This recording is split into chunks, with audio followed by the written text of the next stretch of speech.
Programme में आपको खुशामदीद कहते हैं। मैं असदुल्ला खान हूँ और प्रोग्राम है नाज़रीन परदेश से देश तक। और आज के इस प्रोग्राम में हम एक ऐसे ओवरसीज़ पाकिस्तानी का मसला बयान करने जा रहे हैं जो पिछले 50 साल से हुसूल रिज़्क़ के सिलसिले में बरतानिया में मुकीम हैं, लंदन में रहते हैं। खालिद हुसैन उनका नाम है। उन्होंने अपना एक मकान बनाया यहाँ अपने आबाई इलाके गुजर खान में, जहाँ पर उनके मकान पर उनके करीबी अजीज़ों ने कब्ज़ा कर लिया और वो कब्ज़ा अदालत की मुदाखलत पर अदालत में केस चलने के बाद इनको वापस तो मिल गया, लेकिन उसके अंदर पड़ा हुआ सामान जो कब्ज़ा करने वाले थे वो अपने साथ ले गए, जो इन्हें नहीं मिल पाया।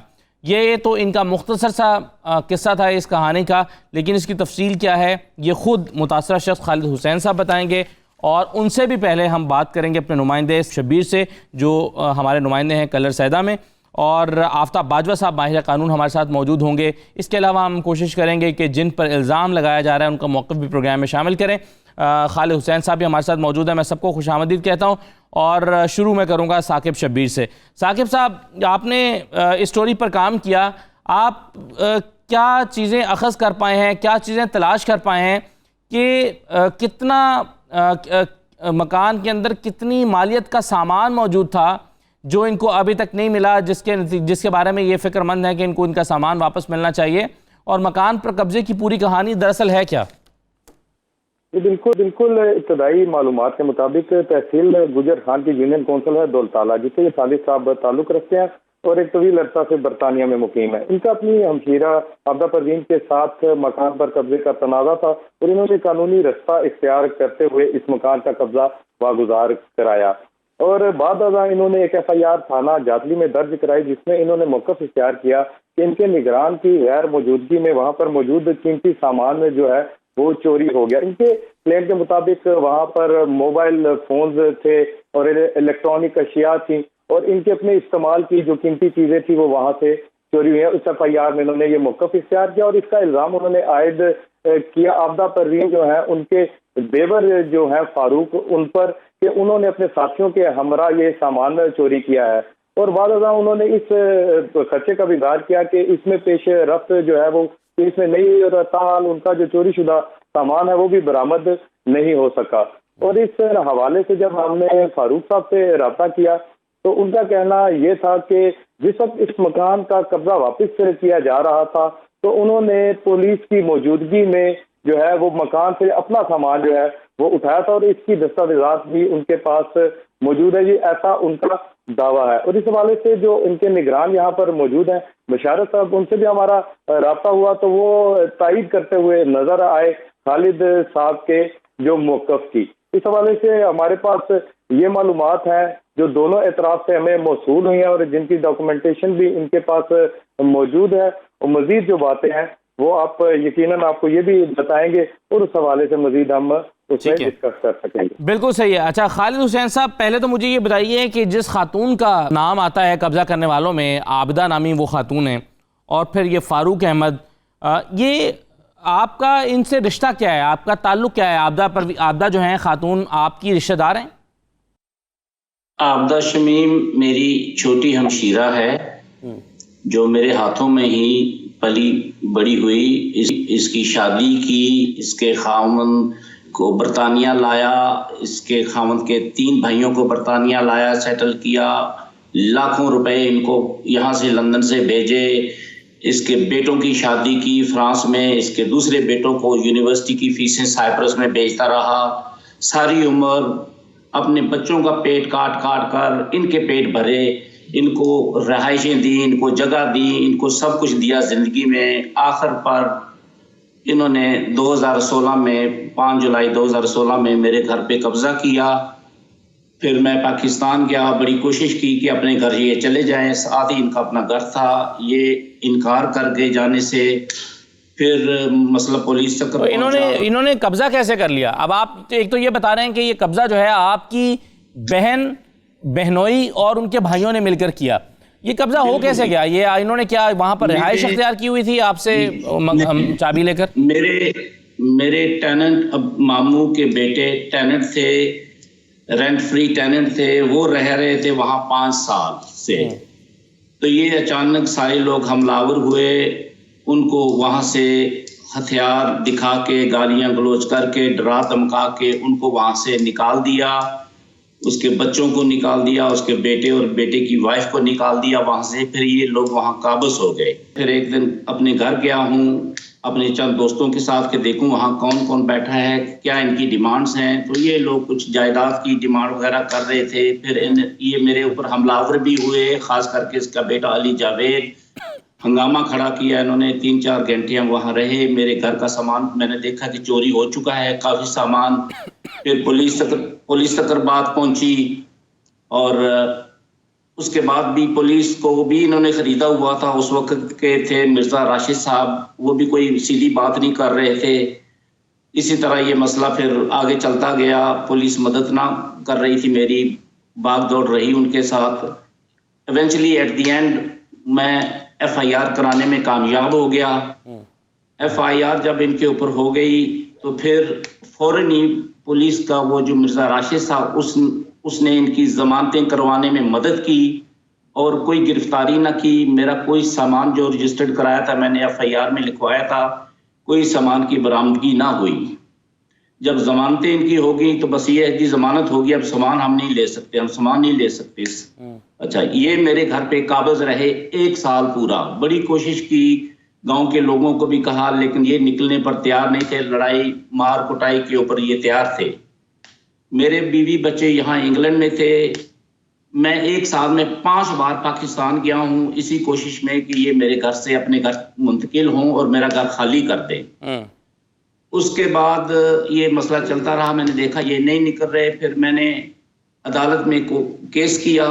1 साल मैंने वहाँ कानूनी जंग लड़ी और 1 साल के बाद ये कब्जा मुझे रात 3 बजे जज साहब की मेहरबानी से मुझे ये कब्जा मिला। साथ पुलिस थी। जब हम घर पहुंचे तो कुछ तो सामान ये ले जा चुके थे। सारा 1 साल ये मेरे घर पे काबज रहे हैं जी। कुछ सामान ये पहले ले जा चुके थे 2016 में जब मैं गया हूँ। फिर सारा सामान इन्होंने मेरे घर, जब मुझे घर मिला है मेरे घर में एक सुई भी नहीं थी। मेरे पुराने चप्पल तक ये उठा के ले गए ये लोग जालिम। रजाइयाँ, बिस्तरे, सोफा सेट, टीवी, फ्रिज, कोई चीज इन्होंने मेरे घर में नहीं छोड़ी। मेरा सामान कम से कम 20 और 25 लाख रुपए के दरमियान है। पूरे गांव से आप पूछ लें कि मेरा घर सामान से भरा पड़ा था। 50 साल से मैं अपने घर तो ये कब्जा जब आपको मिला खालिद साहब, तो उस वक्त आप या आपका कोई और नुमाइंदा वहां पर मौजूद नहीं था जिसकी मौजूदगी में आपको कब्जा मिलता ताकि वो सामान उठाकर ना ले जाते?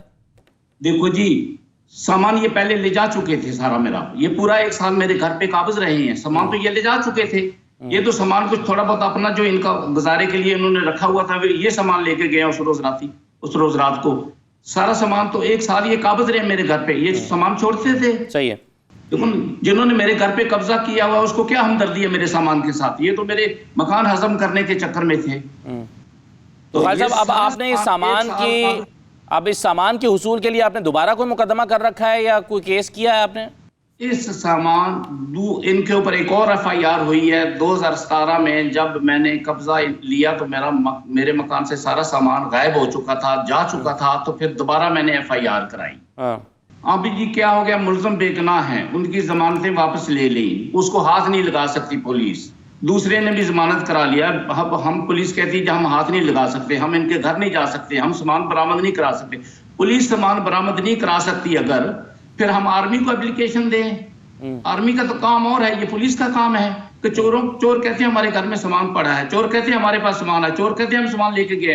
पुलिस क्यों नहीं बरामद करवाती सामान उनसे? ठीक है, चलें ये आफ्ताब बाजवा साहब से जानते हैं कि ये क्या पुलिस ने ही बरामद करना है सामान या अदालत को मुदाखलत करनी है, क्योंकि अदालत के हुक्म पर ये मकान इनको वाला है, तो इसकी लीगल पोजीशन क्या है? ये आफ्ताब बाजवा साहब से जानेंगे। एक मुख्तसर ब्रेक हमें लेनी है, एक ब्रेक के बाद वापस आते हैं, हमारे साथ रहिए।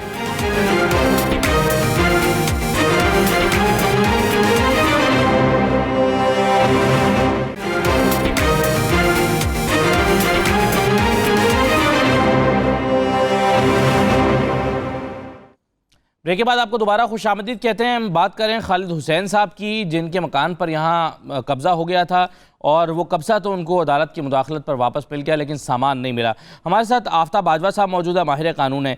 आफ्ताब बाजवा साहब, बहुत शुक्रिया आपका। आपने ये स्टोरी सुनी खालिद हुसैन साहब की। इनकी अपनी हमशीरा ने उनके शौहर ने और उनके शौहर के भाइयों ने कब्ज़ा कर लिया था इनके मकान पर। अदालत में इन्होंने केस किया और अदालत का फैसला इनके हक़ में आया, मकान इनको वापस मिल गया है। लेकिन ये कहते हैं 20-25 लाख रुपए का सामान था जो वापस नहीं मिला। जी, इसको इनके लिए वो एप्लीकेशन दें थाने में और सामान की पूरी लिस्ट बनाएं। लिस्ट बना के जो मुतलका थाना है वहाँ दें, वो इसकी कार्रवाई करेंगे और इनको इंशाल्लाह सामान मिलेगा। दूसरा, अगर वो कार्रवाई नहीं करते तो जो हमारा ओवरसीज कमीशन है वहाँ पे एप्लीकेशन दे दें, क्योंकि ओवरसीज कमीशन को बहुत एक्टिव होना चाहिए था, लेकिन वो इतना एक्टिव नहीं है। वो बना इसलिए, लेकिन मैं माफी चाहूंगा, वहाँ पे जो लोग बैठे हैं वो बहुत ज्यादा तनख्वाहें भी ले रही हैं, लाखों में तनख्वाहें ले रहे हैं, लेकिन काम वगैरह नहीं कर रहे। हमारे ओवरसीज के ये एक मसला नहीं, बहुत सारे मसाइल हैं जो आए दिनों यहाँ पे आ रहे हैं और जिसकी वजह से ओवरसीज देखें लोग वहाँ पे रात दिन कमाई करते हैं, हमारे लोगों को वहाँ एडजस्ट करते हैं और उनके साथ इतनी नाइंसाफी ये कर रहे हैं ये लोग, जिसका हम कुछ कह नहीं सकते। लेकिन इसके बावजूद अदारा बना हुआ, अदारा भी इतना इफेक्टिव नहीं है। सही है, लेकिन आफ्ताब बाजवा साहब, आप ये कह रहे हैं कि इन्होंने पुलिस को दरख्वास्त दी, पुलिस कहती है कि जी हमारा काम नहीं है ये, तो ये क्या पुलिस ही का काम है या पुलिस का काम नहीं है जो पुलिस कहती है कि जी हम सामान आपको बरामद करके दें? देखिए, ये चोरी है और चोरी का मुकदमा जो है 379 PPC के तहत दर्ज होता है और ये चोरी के सामान जो है इन्होंने देना है और इसका जो है बकायदा पीनल एक्शन है। अच्छा, बिल्कुल सही है। बाजवा साहब, हमारे साथ फारूक अहमद साहब मौजूद हैं जिन पर यह इल्ज़ाम है कि उन्होंने इनके घर पर कब्जा किया और फिर सामान निकाल कर ले गए। फारूक अहमद साहब, ये खालिद हुसैन साहब का एक तो ये इल्ज़ाम है कि आपने इनके मकान पर कब्जा कर रखा था, जो कि अदालत ने छुड़वा कर दिया, फिर आप इनके मकान से जाते हुए सामान भी लेकर चले गए सारा, जो 20-25 लाख रुपए मालियत का था।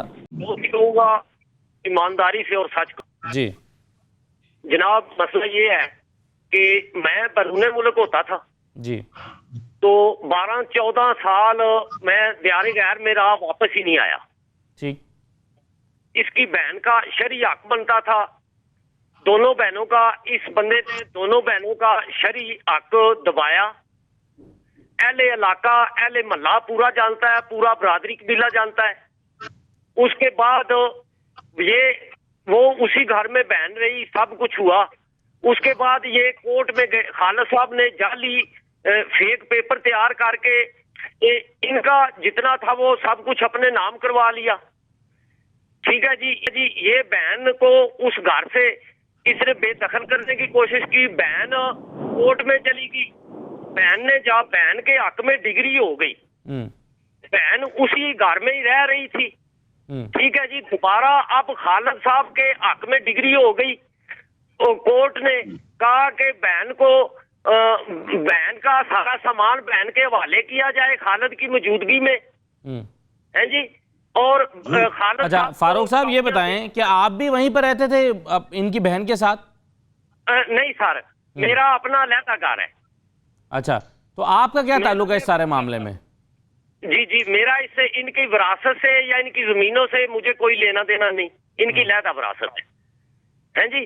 तो वो खालिद साहब के हक में डिग्री हुई, कोर्ट ने कहा जी कि खालिद साहब के मकान हवाले कर दिया जाए। तो इसलिए बेल्फ वाले आए, पुलिस आई, उसने, कोर्ट ने ये भी लिखा था आर्डर में कि जितना बहन का सामान है वो बेल्फ और पुलिस अपनी मौजूदगी में इस खातून के हवाले करे।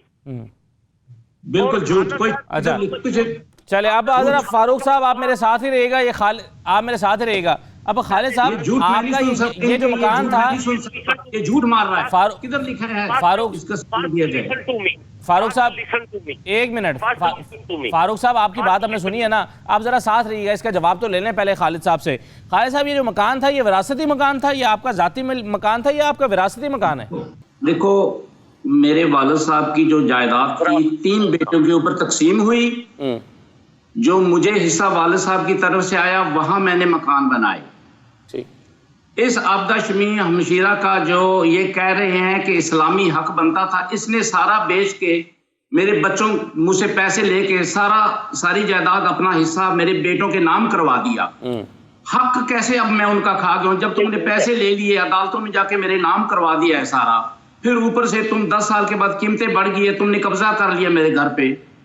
ये कोई मजाक है? एक दिन, दूसरे दिन वापस लोग कब्जे कर लो। आपने दी है, अदालतों में जाके दी है, फीसें जमा हुई हैं, बयान आपके हुए हैं, आपके अंगूठे लगे हुए हैं, आपके फोटो लगे हुए हैं। आप कैसे दावा कर सकते हैं जायदाद का? अब वही जायदाद जिसका आपको फख्र था हमारी है, हमारा हिस्सा खा गया, इस्लाम में ये बनती थी, जज ने अदालत में घर से भी निकाल दिया है, सारी जायदाद मेरे नाम किया है। ये कैसी बात करते सही, हैं? अच्छा बिल्कुल सही है फारूक साहब। बात एक तो ये है ना कि अगर तो वाकई ये आप ये जो इनकी हमशीरा हैं उनका अगर ये विरासती हक बनता होता तो ये बात अदालत को समझ नहीं आती। अदालत ने फिर इनके नाम क्यों कर दिया वापस मकान, इनको कब्जा क्यों दिलवाया? अदालत ने इनकी हमशीरा के नाम क्यों नहीं किया? सर जी पहले मेरी बात सुने जी। ये दो बहनें थी, एक इस सिस्टर के हक में, खालिद साहब की सिस्टर में हक में पहले डिग्री होगी थी आपका आपदा के हक में, ठीक है जी। अब आप वो जो आपदा हैं उनके देवर हैं, ऐसा ही है जी? अब खालिद साहब के हक में हुई है, वो अपील पे हाई कोर्ट में चली गई हैं। तो अब सर रहा सामान का मसला, आपने ये भी पूछा है कि सामान जो है खालिद साहब की मौजूदगी में, पुलिस की और बेल्स की मौजूदगी में इसकी सिस्टर के हवाले किया गया और खालिद साहब भी वहां मौजूद थे, ठीक है जी। और खालिद साहब का मकान अलहदा है, उधर 4 मकान बने हुए हैं। अच्छा खालिद साहब, ठीक है। अच्छा चलें अब बाजवा साहब से जरा हम राय ले लें। बाजवा साहब, अब ये दूसरा फरीक जो है उनका मौक़िफ़ आपने, एक मिनट फारूक साहब एक मिनट जरा रुक जाएं। अब यहाँ पर आफ्ताब बाजवा साहब बड़े सीनियर वकील हमारे साथ मौजूद हैं, आपका मौक़िफ़ भी उन्होंने सुन लिया। बाजवा साहब अब आपने फरीक मुखालिफ का मौक़िफ़ भी सुना, क्या कहते हैं आप? देखिए, अगर तो घर खाली कराया है बैलेफ ने, बैलेफ जो है बैलेफ वाला पेपर था आपको सेंड किया है। अच्छा फारूक साहब में सामान उठवाया है। एक मिनट आप रुक जाए ना, अब आपकी बात आ गई ना, अब जरा अब वापस आता हूँ मैं आपके पास। जी बाजवा साहब जी, ये देखिए, अगर तो वो घर जो है खाली करवाया है बैलेफ ने जी, और बैलेफ के जरिए हुआ है, बैलेफ ज्यादा लिस्ट बनाता है जो सामान इनका होगा, जो इन्होंने उठाया होगा और जो वहाँ पे बकाया सामान पता उसकी भी लिस्ट बनी होगी और उसको उसने ताला लगाया होगा, ताला लगा के इनके जो प्रॉपर्टी इनके हवाले की है, तो हवाले करने के बाद उसकी एक तफसील उसने अदालत में भी जमा करवाई होगी। तो लिहाजा इन हालात में मैं कहता हूँ कि ये कहना कि जी कुछ सामान चोरी हुआ है, अगर चोरी हुआ तो फिर अदालत में दरखास्त दें, उस बैलेफ से पूछेंगे जी कौन सा सामान चोरी हुआ, कौन सी चीजें मिसिंग थी और कौन सी उस बैलेफ के सामने ये उठा के ले गए। हाँ, अगर बैलेफ की मौजूदगी से पहले ये ले गए हैं तो सामान उठा के, और ये मानते तो हैं कि जी इनका सामान वहाँ घर में मौजूद था, तो हम तो अपना सामान बैलेफ की मौजूदगी में उठा के ले गए। अगर उसके बावजूद अगर कोई सामान बैलेफ की मौजूदगी में उससे पहले ले गए हों तो हो सकता है क्योंकि कब्जा इनके पास था, तो फिर तो वो क्लेम कर सकते हैं, फिर तो उसका मुकदमा भी दर्ज हो सकता है अगर पहले से मौजूद था। अगर नहीं मौजूद तो फिर। अच्छा बाजवा साहब, ये जो बात एक और सामने आई, ये कहते हैं फारूक साहब एक मिनट जरा, फारूक साहब एक मिनट, ये जो बाजवा साहब, ये फारूक साहब कहते हैं कि ये इनकी जो हमशीर, ये बाय द वे उनके देवर हैं, इनकी हमशीरा के खालिद साहब जो मुतासरा शख्स हैं उनकी बहन के देवर हैं। अब ये कहते हैं कि विरासती मकान था, इनकी बहन का शरई हिस्सा बनता था। अब क्या ये मुमकिन है शरई हिस्सा बनता हो, उन्होंने कब्जा कर लिया हो, लेकिन अदालत इसके बावजूद कहे कि नहीं ये खालिद साहब जो हैं ये उन्हीं को मकान जाएगा, इनकी बहन को इसका हिस्सा नहीं मिलेगा? क्या ये मुमकिन है? फारूक साहब एक मिनट रुक जाए ना, मैं बाजवा साहब से सवाल कर रहा हूँ, आप बोले चले जाएंगे तो बात नहीं होगी। आप एक मिनट रुक जाए जरा, बाजवा साहब से सवाल किया, मैं आपके पास आता हूँ। जी बाजवा साहब, देखिए, जो शरई हिस्सा होता है वालदान की जायदाद में से एक अलहदा बात है, लेकिन अगर फारूक साहब के नाम ही वो जायदाद थी और जायदाद है तो फिर उस जायदाद में से ये बहनें शरई हिस्सा नहीं मांग सकती। जिस शख्स ने मेहनत से कमाई करके अपना घर यहाँ बनाया है उससे बहनें उस जायदाद का मुताबिक कर सकती है। सिर्फ बहनें मुतालबा करती हैं उस जायदाद में जो वालदैन की होती है, जिनमें उनको हक हासिल है कि वो उसमें से अपना हक लें। लेकिन ये देखें, वो क्लेम अगर अदालत ने भी ये मामला देखा होगा उनको कब्जा देते हुए कि ये शरई हिस्सा ऐसे ही तो नहीं उसके ऐसे मांग सकते। अगर तो बाप अपनी जिंदगी में फरूक साहब को अगर दे गया, अगर फरूक साहब ने खुद नहीं खरीदा तो बाप ही दे गया है, तो इन हालात में भी फिर बहनें जो है हिस्सेदार नहीं बन रही। ठीक है, चलें अब ये हो गई इसकी लीगल पोजीशन। अब फारूक साहब आप इसका जवाब दीजिएगा। एक मुख्तसर ब्रेक में ले रहा हूँ, ब्रेक के बाद वापस तो आप इस पर जो कहना चाह रहे हैं कह लीजिएगा, फिर हम इस पर खालिद हुसैन साहब से भी बात करते हैं। हमारे साथ रहिए नाज़रीन।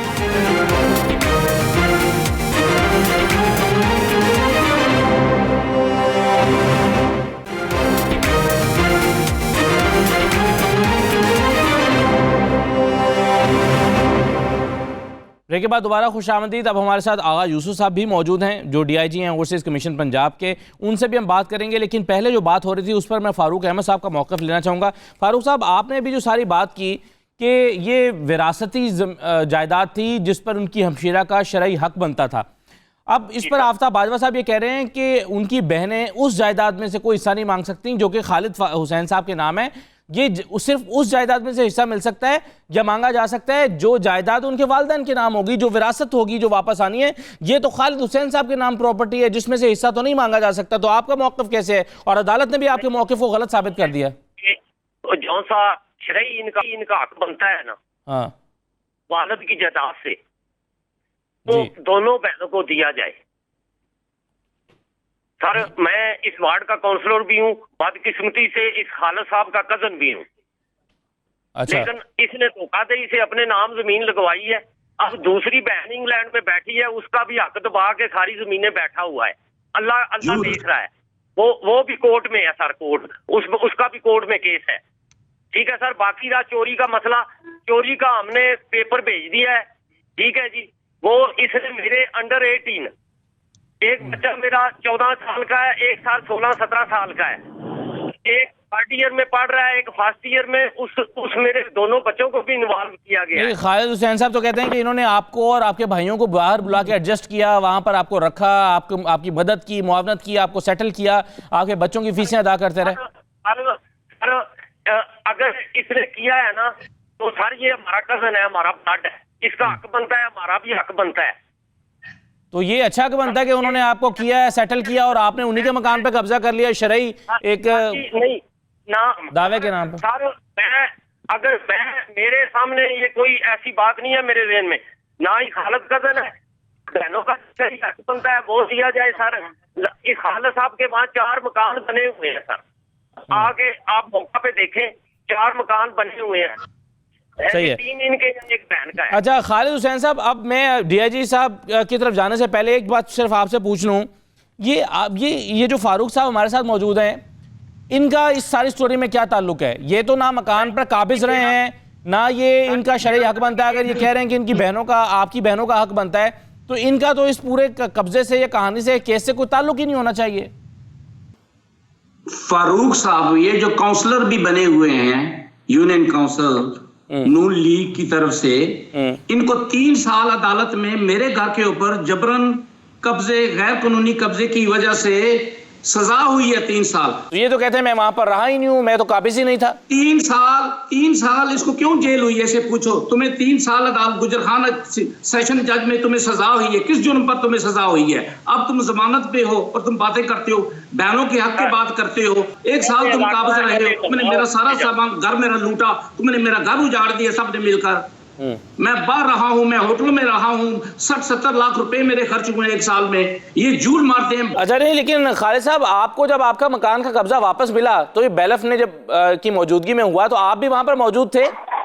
मैं वहां मौजूद था। मेरा घर सारा खाली कर चुके थे। ये 1 साल मेरे घर के ऊपर रहे हैं काबिज।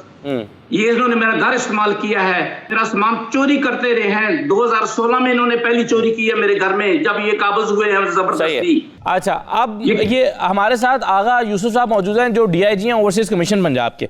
अच्छा, एक तो आगा साहब, ये जो स्टोरी कुछ तो आपने सुना, कुछ मैं आपको बता देता हूँ। मामला ये है, खालिद हुसैन साहब जो है, इनका दावा ये है इनके मकान पर इनकी बहन ने, बहनोई ने और उनके भाइयों ने कब्जा कर रखा था।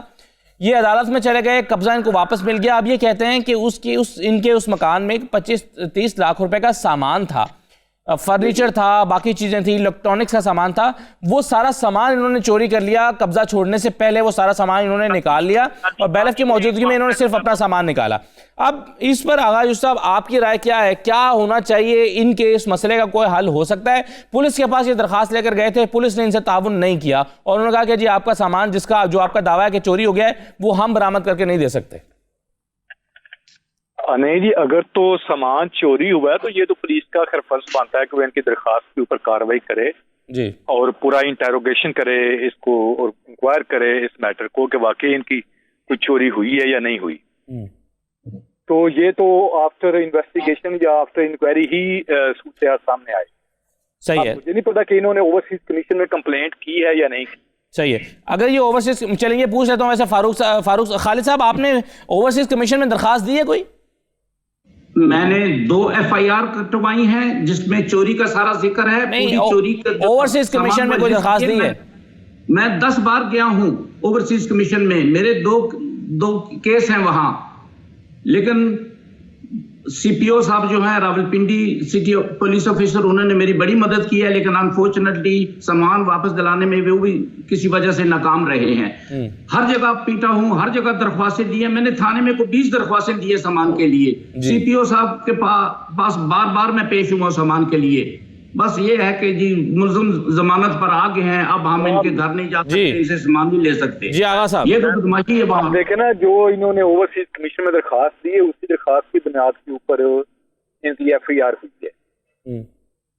और वो FIR आप ये कह रहे हैं कि वो बंदे बेल के ऊपर वापस वो आ गए हैं, बाहर आ गए हैं। तो इसको मैं पूछते तो उनके लेटेस्ट उनसे प्रोग्रेस ले लेता हूँ जी। लेकिन ये कि अगर इनकी चोरी हुई है और इन्वेस्टिगेशन के दौरान ये चीज साबित हो गई है कि बाकी इनकी चीजें चोरी हुई हैं, तो वो पुलिस का काम है उसको रिकवर करना। इंशाल्लाह सही है। तो लेकिन ओवरसीज कमीशन इसमें क्या काम कर सकता है, किरदार अदा कर सकता है सर? नहीं, ओवरसीज कमीशन मैंने पहले भी आपसे कहा था कि हमारा काम है मॉनिटर करना जी। हम फॉलो अप करते हैं जो भी हमारे पास कंप्लेंट आती है, क्योंकि हमारे पास इस तरह कोई अथॉरिटी नहीं है कि हम खुद इन चीजों को इन्वेस्टिगेट करें।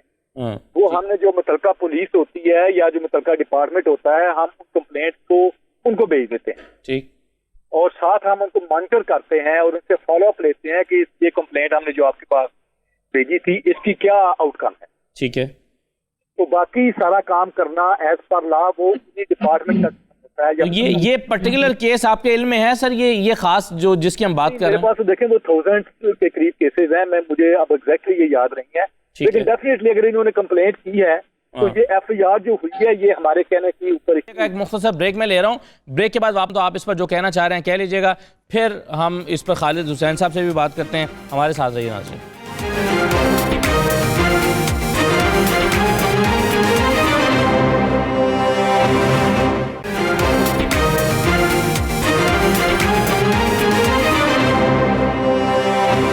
ब्रेक के बाद दोबारा खुशामदीद। अब मैं फारूक साहब एक चीज़ आपसे पूछना चाहता हूँ, आपने ये कहा कि आप ना तो इस घर पे काबिज है ना आपका बराह रास्त कोई ताल्लुक है, तो आपको 3 साल की सजा क्यों हुई और आप जो है जमानत पर क्यों हैं?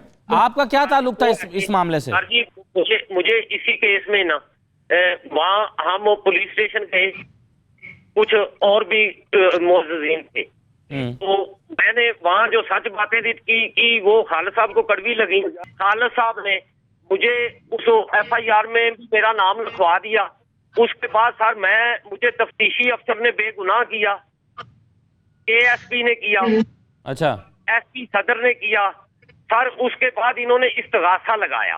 अच्छा, इस्तिगासे में मुझे बेगुनाह वो सर सजा हुई। अब मैं हाई कोर्ट में गया चला हूँ सर अपील करने। अहले इलाका अहले मोहल्ला मुझे जानता है, मैंने अगर 55 साल की जिंदगी में कोई गलती नहीं की तो इस 55 साल उम्र में मैंने इस किस्म की हरकत नहीं करनी थी और ना इंशाल्लाह होगी मुझसे। मैं मेरिट वाला बनता हूँ सर। तो बाकी सर चोरी का मसला, कौन सी चीजें खालिद साहब ने लिस्ट में लिखी है ना, वो उसकी वीडियो है, पुलिस की मौजूदगी में वो पुलिस उठवा रही है। जब चाहे आपको जनाब वो हम सेंड कर देते हैं। वही चीजें खालिद साहब ने लिखी हैं चोरी में और वही चीजें पुलिस इनकी सिस्टर को उठवा रही है।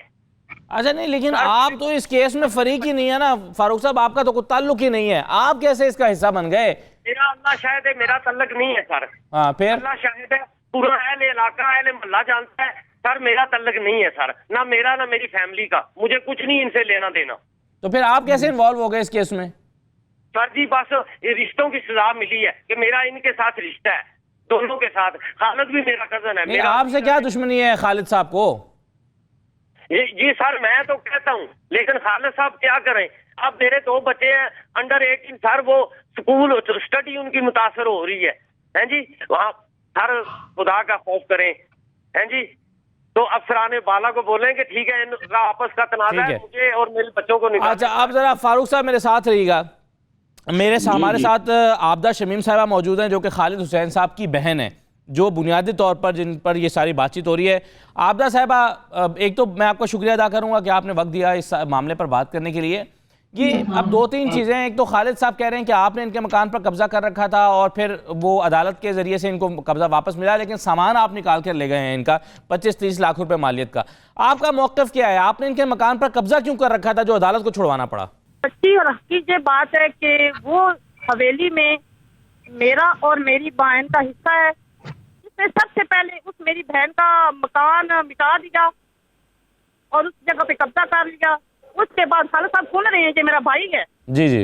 उसके बाद मैं उसी घर में पैदा हुई हूँ, उसी में रही हूँ। फिर मेरी शादी हुई, मेरे पाकिस्तान आया, यहाँ से वापस गया। इसने मेरे उधर हस्बैंड को बोला कि तुम्हारी बहन गलत है, उसको तलाक दे। इसने मुझे वहाँ से डाइवोर्स करवाई, उसको पाकिस्तान मेरे मियाँ को भेजा, डाइवोर्स करवाई, उसके घर में रखा। और फिर इस बंदे ने धोखे से, मुझे पता ही नहीं है, मुझे इस चीज का कोई इल्म नहीं है, इसने मेरा मकान, सारी प्रॉपर्टी, जमीन जायदाद इसने अपने नाम करवा ली। जब मुझे पता चला तो मैं कोर्ट में पेश हो गई। मैं 5 साल केस लड़ी हूँ और सारी मतलब डॉक्यूमेंट, ओरिजिनल डॉक्यूमेंट पे असल शहादत पर जो सच्ची हकी बात थी मेरे हक में डिग्री होगी। ये बंदा पाकिस्तान आया, इसने अपील कर दी, उसके बाद इसके हक में डिग्री होगी। इसने इस्तिहासा लगवाया है, इसने इस्तिहासा लगवाया, इस्तिहासा लगवाया सरदार हामिद से। ये उसके साथ बहुत चकवाल से इसने अपने बंदे पैदा किए। इसने इसको ये जिस मकान पर आप कह रहे हैं कि आपका और आपकी बहन का हिस्सा बनता था, जी सुने, वो मकान मेरा है, मैंने खुद बनाया। सन 75 में वालिद साहब ने दीवारी लगा दी थी सबको अलग। ये किसके नाम किसके है? वो सुने ना, वो मकान मेरा था। इसने झूठ से, फ्रॉड से, धोखाधड़ी से इसने नाम करवाया। इसने अपने रसूख से अपना पैसा इस्तेमाल किया क्योंकि बहुत पैसे वाला है। इसके बाद ये 10, 15, 25 बदमाश लेके आए, मेरे पास फोटो है। इसके बदमाशों ने आके सारे दरवाजे तोड़े हैं, मारा पीटा है, मेरी फोटो बनी है, कोर्ट में है, हाई कोर्ट में है। इससे कब्जा लेने आए, ये कैसा भाई है? अब मैं जरा, ये हमारे साथ वकला मौजूद हैं, कानूनी माहिर मौजूद हैं, आफ्ताब बाजवा साहब, इनकी जरा मैं राय लेना चाहता हूँ क्योंकि इन्होंने आपकी स्टोरी भी सुन। सर मेरी बात सुने सर, एक मिनट। जी आबदा साहबा, घर से बंदा कुछ चोरी कर सकता है, इसका घर ऊपर पड़ा है। शुरू से किराएदार रहते थे, कोई औरत या कोई... आप कब से रह रही थी इस मकान में? आपने कब से इस पे रिहाइश इख्तियार की हुई थी? मैं शुरू से, मैं यहाँ बाद में पैदा हुई हूँ। फिर मेरी उसके घर में शादी हुई है 75 में। हमारे वाले सब 72-73 में मकान बने, 75 में फोत हुए हैं। 80-82 में मेरी शादी हुई है। मेरे 3 बच्चे उधर पैदा हुए हैं, उधर जवान हुए। मेरी माँ, मेरे बाप ने मेरी जगह पे मुझे अलग कर दी थी। मेरा उधर घर है। इस बंदे ने ना कार से, धोखा दे से अपना सब कुछ नाम करवा के आखिरकार इसने मुझे, इसने अपने बच्चों के नाम जानती नहीं है। आपके ख्याल में अदालत ने आपके हक में फिर फैसला क्यों नहीं दिया कि आपका भी इसमें हिस्सा था? आपके खिलाफ फैसला क्यों हुआ? मेरे हक में, पहली डिग्री मेरे हक में है। इसलिए वहाँ सारा कुछ इसने खुद बताया कि मैंने अपने रसूख से मैंने अपने नाम करवाया है। ये माना है हर चीज जज के सामने। फिर इसने इसने इस्तिखासा लगवाया। इसने 7 बजे से शुरू है। अच्छा, कानूनी तरीके से बनता ही नहीं है। ठीक है। अब जरा 1 मिनट आप मेरे साथ रहिएगा। आपके भाई खालिद हुसैन साहब आपको सुन रहे हैं, वो अब आपकी इस बात पर कुछ कहना चाहेंगे? बिल्कुल झूठ, पूरा जमाना गवाह है, पूरा गांव गवाह है। ये मकान किसके हैं? ये मेरे मकान है, साथ मेरे भाई शौकत के हैं, साथ नसीम के हैं। ये मेरे मकान के ऊपर बार बार बात करती है। दूसरे भाइयों के मकान के ऊपर जाओ, जो वालिद साहब का जद्दी मकान था गांव में, तुम उधर जाओ। जहां तुम पैदा हुई हो फैसलाबाद में, तुम उधर जाओ। जो मकान, अच्छा, ये जमीन जो है जिस पर आपने मकान, खालिद साहब, ये जो मकान है ये आपकी विरासती जमीन आपके हिस्से में आई हुई है या ये आपने कहीं और से खरीदा था? मेरे हिस्से में वालिद साहब की तरफ से जो जमीन आई थी, 3 बेटों को वालिद साहब ने दी। एक भाई ने मकान बनाए, दूसरे भाई ने मकान बनाए। सबसे पहले उस हिस्से मैंने अपनी कमाई से, लंदन की कमाई से मैंने मकान बनाए। ठीक है जी, मेरे मकान है, अदालत में फैसला हो गया, मेरे मकान है। मेरा भी वही वालिद है जो इन सब का वालिद है। मेरा हिस्सा किधर गया? दूसरे भाइयों को मकान बने हुए हैं, ये कहती है मेरा मकान है, मेरा हिस्सा किधर गया? मैं इंसान नहीं हूं, मेरा वो वालिद नहीं था, मेरा हिस्सा नहीं है। मैंने मकान बनाए। पूरे गांव से आप जाके पूछे किसने मकान बनाए थे। ये सब झूठे हैं, झूठ मारते हैं। आप अपनी टीम इधर नहीं है, इधर मौके पे देखें ये घर किसने बनाया और किस। जब 4 मकान कह रहे हैं कोर्ट में से 3 मकान। अदालत जी, में अब ये सारे जो फरीकैन हैं उनका मौक़िफ़ सामने आ गया। अभी इस पर आबदा शमीम साहबा ने भी अपना मौक़िफ़ दिया, खालिद हुसैन साहब भी हमारे साथ प्रोग्राम में मौजूद थे, इनके जो हैं आबदा साहबा के फ़ारूक अहमद वो भी हमारे साथ मौजूद थे, वकला का मौक़िफ़ और DIG साहब का मौक़िफ़ भी आपने सुना। अब ये सारे मौक़िफ़ आपने सुन लिए, फ़ैसला आपने करना है या अदालत ने करना है? अदालत ने कर दिया, आबदा साहबा जो हैं वो अब इसकी अपील में जा रही हैं या जा चुकी हैं, फिर अदालत के पास मामला है, तो अदालत ने फ़ैसला करना है और ओवरसीज़ कमीशन को देखना है कि इनका सामान चोरी हुआ या नहीं हुआ, ज़मीन का असल झगड़ा क्या है। फ़ैसला आप ख़ुद भी कर सकते हैं, क्योंकि तमाम फ़रीक़ैन के जो राय है, मौक़िफ़ है, वो हमने आपके सामने रख दी है। इस पर अपना फ़ीडबैक दीजिएगा। मुझे इजाज़त दीजिए, अल्लाह हाफ़िज़।